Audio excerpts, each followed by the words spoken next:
प्रिय बच्चों, कक्षा 12 गणित के आभासी कक्ष में आप सभी का हार्दिक स्वागत है। हम लोग बोर्ड परीक्षा में पूछे गए प्रश्नों का हल खोज रहे हैं। एक प्रश्न यहाँ पर है, 2020 में पूछा गया प्रश्न है यूपी बोर्ड। इसमें कहा गया है कि इंटीग्रेट करिए, समाकलन कीजिए sin 2x upon a cos square x plus b sin square x। तो इसका x के सापेक्ष में समाकलन करना है। इस प्रश्न को आप लिख लेते हैं और इस पर चंद सेकंड विचार करते हैं कि अगर हर वाले को t या कोई वेरिएबल मान लें बराबर, तो उसका अवकलन करने पे क्या ऊपर वाला हर वाला अंश वाला मान प्राप्त हो जा रहा है। तो आप देखेंगे यह प्राप्त हो जाएगा। तो मानते हैं,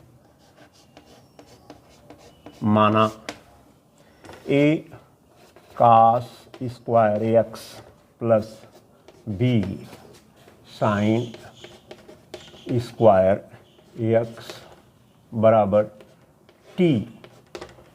कोई चर राशि आपने मान लिया बराबर। अब इसका अवकलन करेंगे बाएं और दाएं पक्ष का। तो a और cos स्क्वायर x का 2 cos x minus sine x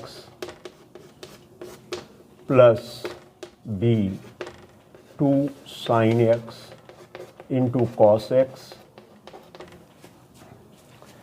dx is equal to dt। ये दोनों पक्षों का अवकलन हो गया। अब इसको एक जगह करते हैं। तो यह लिख लीजिए, 2 sin x into cos x. दोनों पदों में से बाहर कॉमन ले लेते हैं।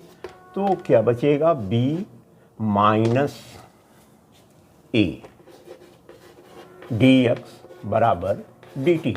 प्यारे बच्चों, ये सूत्र इससे आप बहुत पूर्व परिचित हैं। इसका मान कितना होता है, साइन 2x होता है। तो यह मान आपने रख दिया, b माइनस a dx बराबर dt। अब dx बराबर लिखिए, या देखिए ज़रा सा, यहाँ साइन 2x dx दिया गया है। तो साइन 2x dx साथ में रख लेते हैं। साइन 2x dx बराबर dt upon b minus a, dt upon b minus a। अब यही मान यहाँ प्रतिस्थापित कर दीजिए। तो देखिए, स्टेप और स्टेटमेंट का गणित में बहुत ही महत्वपूर्ण स्थान है। तो इन तथ्यों को आप अगर ध्यान देंगे तो पूरा अंक आपको प्राप्त होगा। और यह जो समाकलन है, इसमें मान आप रख देते हैं तो आपको प्राप्त होगा dt upon b minus a। और 1 अपान इसका मान आपने t माना है, t हो गया। और समाकलन t के सापेक्ष लिख लेते हैं। अब यह जो समाकलन है, इससे आप परिचित हैं, क्योंकि इस तरह का समाकलन आपको मालूम है, integration of 1/x with respect to x is equal to log x plus integral constant c, ये होता है। तो इसको आपको लिखना भी चाहिए, क्योंकि अंक पूरा अगर प्राप्त करना है तो स्टेप और स्टेटमेंट होना चाहिए। भले सामने वाला जान रहा है, इसको लिखना चाहिए।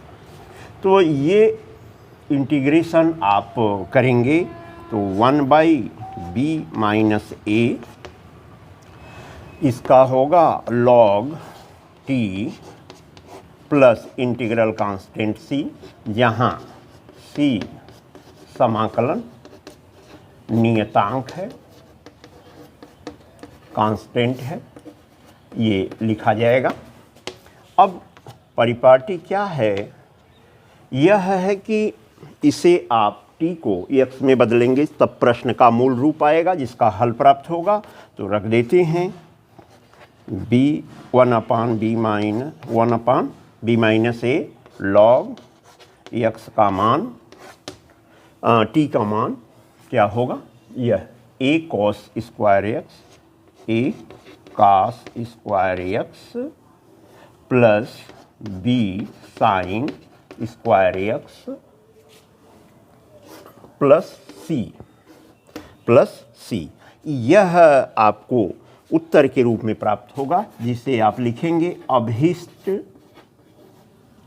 उत्तर, रिक्वायर्ड आंसर।